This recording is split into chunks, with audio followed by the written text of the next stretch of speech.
Hello, this is Dr. Bhaumik, and today we are going to discuss is a little bit outside the endocrine system. But previously, when we are in endocrine fellowship in earlier in 80s, the endocrine and metabolic was together. So we used to call endocrine metabolic fellow or division of endocrinology and metabolism. But later on, metabolism itself has become their own specialty. So I was one of the fortunate people who was trained under the heading of endocrine and metabolism.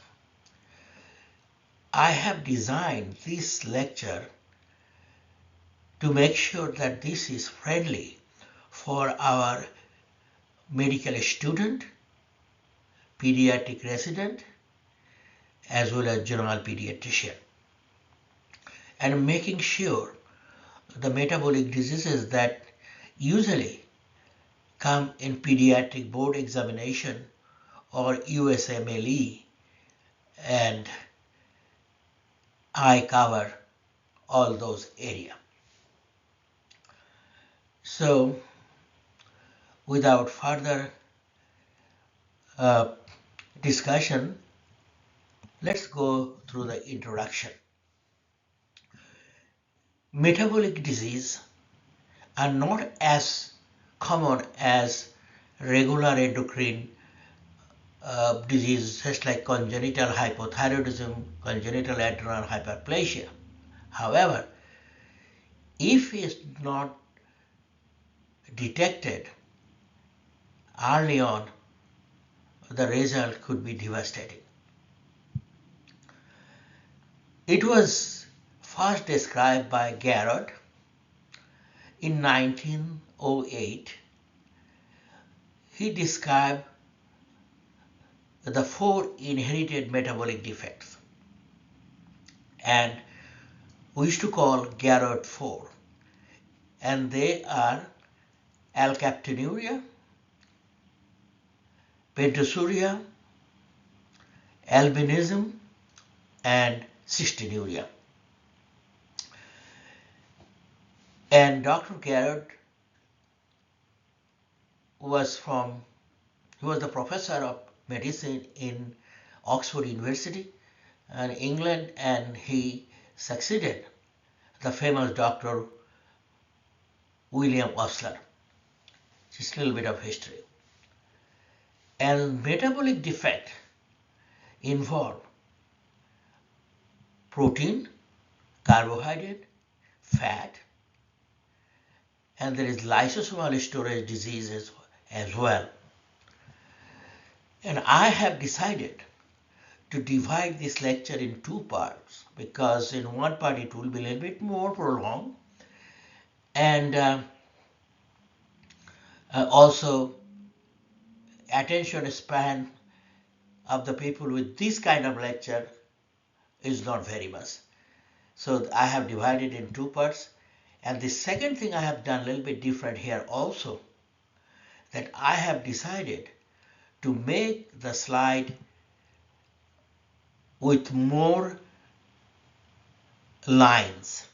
That means conventional teaching is that the slide should be like one bullet statement, and that's true, but I have not done that because my goal is that anybody who is listening to the lecture or following my lecture and they have this handout or the slides, if they just read that, it will take care of their examination purpose. At the same time, the common features that they will need to know to diagnose that specific disease. So that's what, there are slides which may be 2-3 liner, and I have done that one deliberately. So usually occurrence of this metabolic disorder is where is anywhere between 2,500 to 5,000, or somewhere it is rated in 15,000. So that's not important, but in general, if we look at the metabolic diseases, it is really not that uncommon.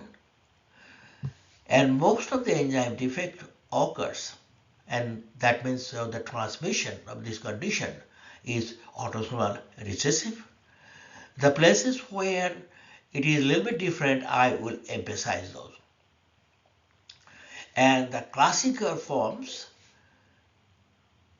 where you have the complete deficiency of the enzyme with devastating impact, and partial enzyme deficiency, it could be so partial that people probably don't realize they have it. And usually in partial deficiency, you will have your milder form of disease.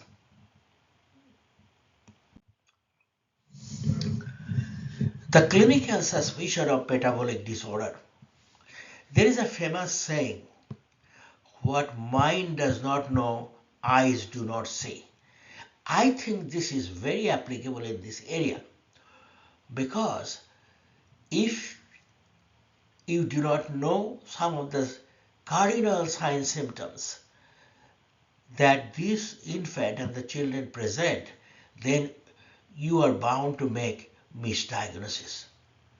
Example, almost all metabolic defect that present in the newborn period behave exactly like sepsis. And so you think sepsis, you are working out for the sepsis, and before you know that the baby is in dire shape. Most of the metabolic disease, there is one thing is very common. They have acute acidosis with anion gap, massive ketosis. However, they have hypoglycemia. So if you put hyperglycemia there, it looks like DKA, but there is hypoglycemia, coma, seizure, and some of them have unusual body odor in the urine. And there are some, if you go back and see that there may be a history that a child or infant died without any diagnosis in the first week of life or first few weeks of life.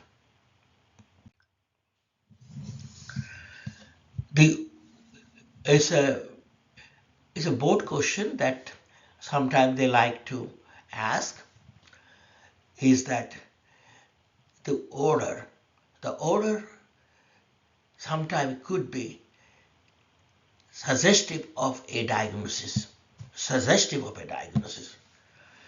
There is a condition called sweaty feet, which is associated in glutaric acidemia, and there is isovaleric acidemia, sweaty feet. And maple syrup is a maple syrup urine disease. It smells like maple syrup. Fishy or cabbage, smell of a cabbage is tyrosinemia, and musty and mousy smell in phenylketonuria. Beside having that problem with the smell, there are a lot of times there could be abnormal color urine on the diaper. Dark brown or black urine is suggestive of alkaptonuria. Red urine on the or red urine non-diaper, it could be hematuria, hemoglobinuria, myoglobinuria, beads, and red dyes. Red diaper syndrome is seen in a UTI caused by Serratia marcescens. And usually it is after oxidation. If you open the diaper and keep it for a while, then you will see this. And there is a purgatives which is called phenolphthalein group of purgatives, and they were used long time ago, but it's not used anymore, but it's very popular in China, and they give red urine. Then again, the green-blue urine of tryptophan malabsorption in the kinuria, methyl blue ingestion, but I just want to come back to the orange color. This is could be urate overproduction and urate stained diaper, and that can be seen in the neonatal period. The first metabolic disorder for which the screening test was introduced, was phenylketonuria. Phenylketonuria disorder, the screening test was introduced in 1965 by Dr. Robert Guthrie of upstate Buffalo, New York University. Famous Dr. Guthrie's bacterial inhibition test. And that was the first screening test in America. It was introduced for phenylketonuria. And in classic form, it's almost complete deficiency of enzyme phenylalanine hydroxylase. And affected children are normal at birth, but mental retardation, developmental delay, and all appears once you started giving formula or even mother started feeding, the breastfeeding, then slowly and gradually they appear. If remain untreated, mental retardation could be severe. These kids present with severe vomiting, and many a times they have been misdiagnosed as pyloric stenosis. And many of these babies have also known to have very fair skin, blue eye, and musty urine odor.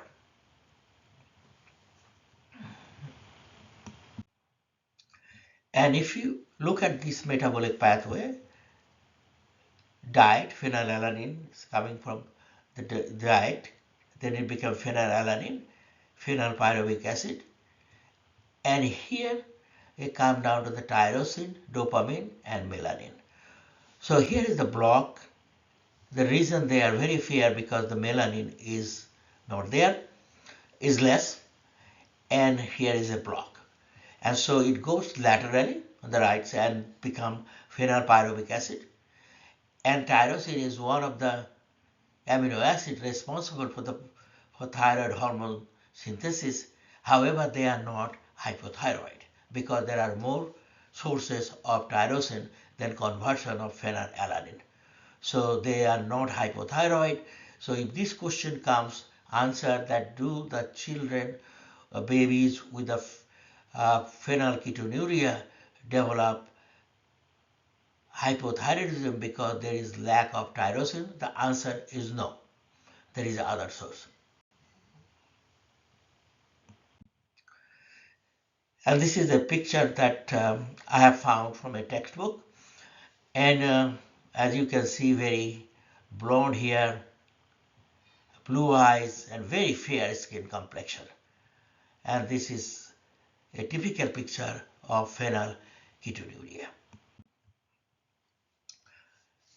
The PKU screening started as I have discussed, but we do the blood test.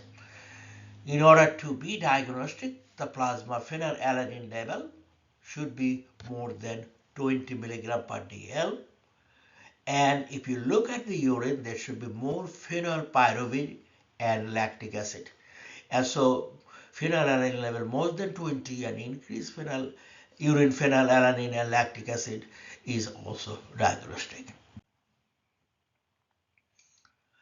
The incidence of PKU is around average 1 in 15,000, it's 10 to 20,000. It is autosomal recessive, and the treatment clearly is the low phenylalanine diet. So their baby formula with no phenylalanine is recommended, like Vitaflo International or Flanelac. Breast milk has phenylalanine. So this is one situation where you are not going to recommend breastfeeding, but there are other alternatives. And once they are managed properly, prognosis is very good. I like you to pay attention in this area. Pregnancy is mother with PKU. There are a lot of times the patient has not been managed properly, but they are doing all right. But particularly one need to be careful if this young lady, the woman who has PKU, like to have baby. So in general, if they are not well controlled, ideally they should be controlled by appropriate diet, perhaps or preferably 3 months before they get pregnant. But if that does not happen, but as soon as you know that they are pregnant, one has to be very, very careful. Now, if they are not managed properly and not following the diet appropriately, then there will be spontaneous abortion, mental retardation of the baby, and microcephaly, congenital heart disease. Now, if you see the congenital heart disease is very much like coarctation of aorta, tetralogy of Fallot. And so Turner baby has got coarctation of aorta, so these PKU babies may have also coarctation of aorta. If mother is not on low phenyl diet, low phenyl diet, then there is also microcephaly and the small head that these babies can born with. The phenylalanine diet should be given in such a way to keep the mother's phenylalanine level less than 10 milligram. Less than 10. That's very, very important. The next one that I'm going to talk to you about, tyrosinemia, and I will emphasize that this slide that you have seen here, if you just read the slide, then you really have the reading part that you will really like to have for your test exam or for your knowledge. It involves infant, and the baby becomes symptomatic within 6 months, failure to thrive, very irritable, vomiting, diarrhea, as well as developmental delay. The clinical findings, they have hepatomegaly, jaundice, hypoglycemia, and they have a bleeding tendency, they have hematuria, ecchymosis, and the red urine, and it may smell like cabbage, and they do die of liver failure. This is a little, the diagnosis is not as clear, but you can see that this can explain from this, if you go through that, all that defect that I am talking about, phenylketonuria, tyrosinemia, through alkaptonuria, and everything is here.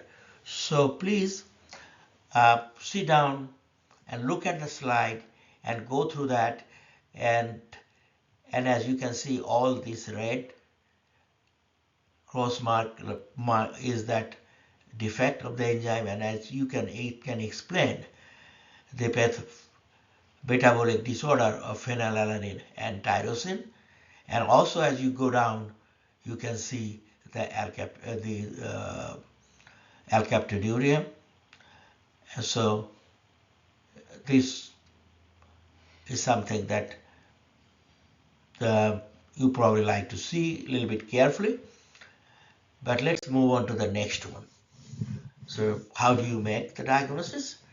Well, genetically it is autosomal recessive. As I said, the most of the metabolic defects are autosomal recessive, and the chromosome location is chromosome number 15. And to be diagnostic of tyrosinemia, you have to have increased plasma tyrosine, and you can measure the plumal acetoacetate hydroxylase activity by doing a liver biopsy or even skin fibroblast culture.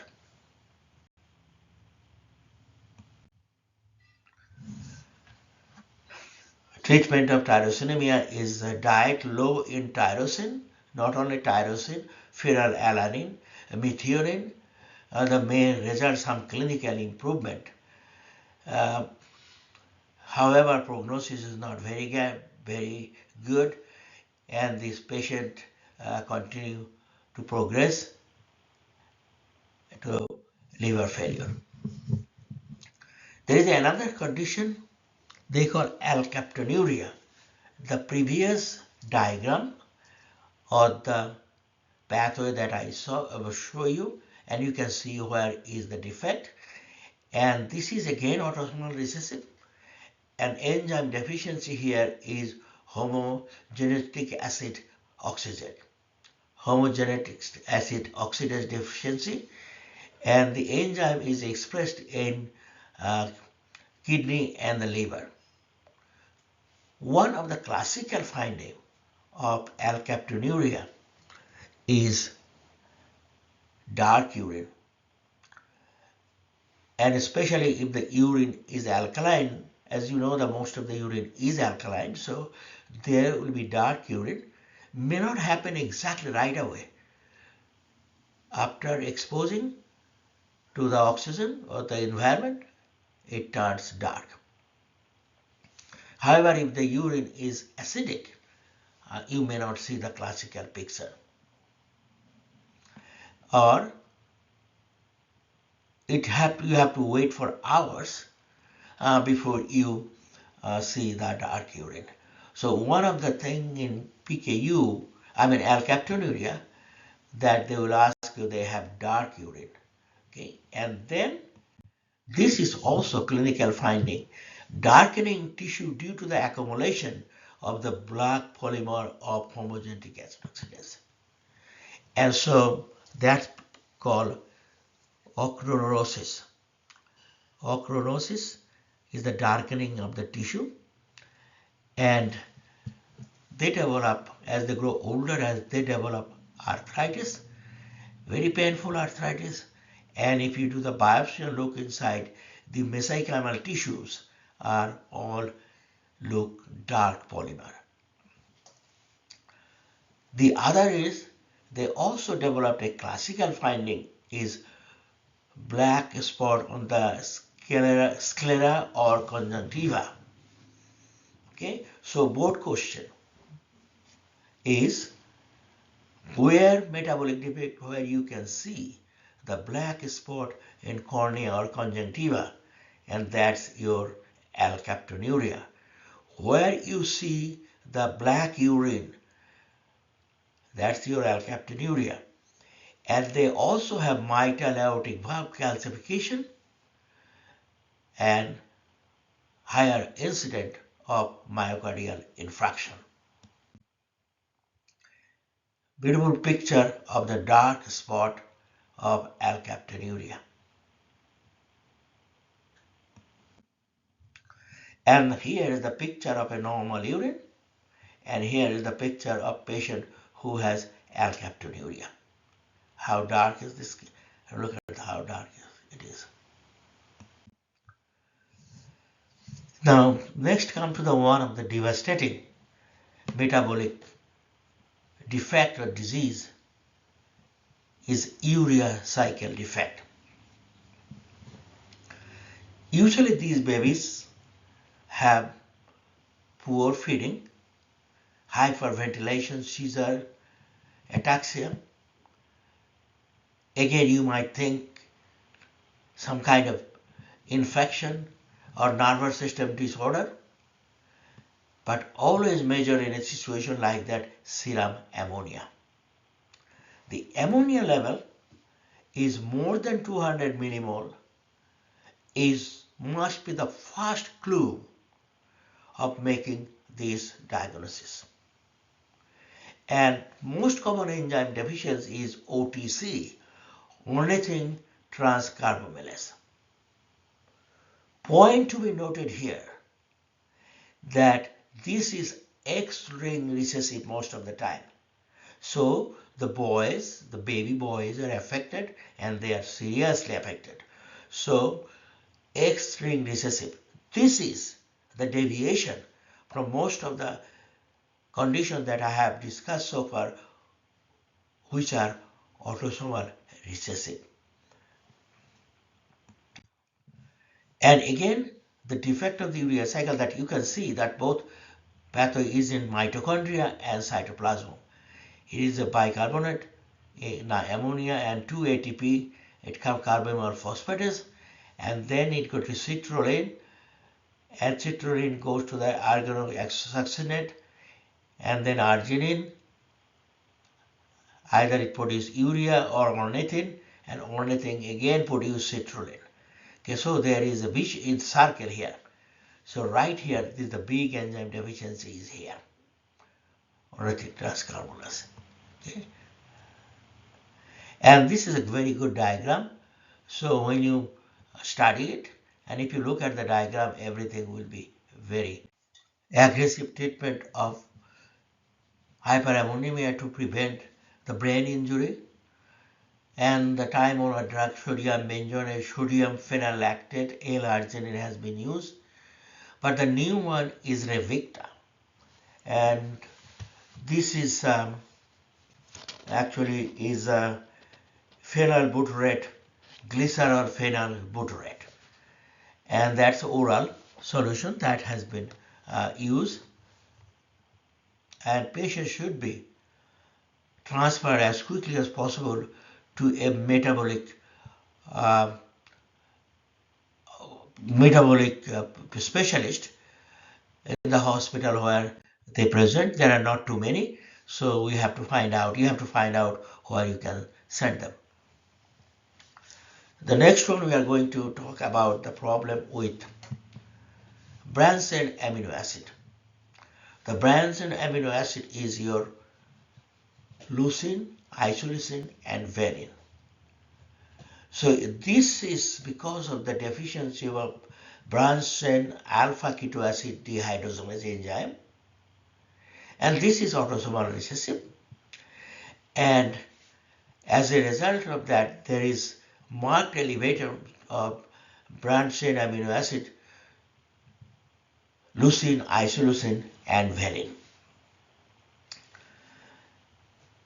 Again, this patient may have sweaty odor or maple syrup urine odor in their urine, and as well as the sweat. The baby is usually present with vomiting, feeding problem in the first week of life, and this one mimic very much like sepsis, hypoglycemia, acute metabolic acidosis. And here is the diagram of where is the problem with the enzyme. Leucine, isoleucine, and valine, they are all right here is the block.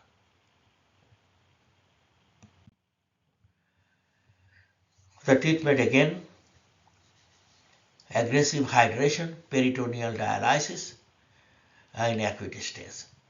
Then look for the formula, low branched-chain amino acid formula. Prognosis is actually guarded. Severe ketoacidosis, cerebral edema, and severe hypoglycemia. They are also at risk for sepsis.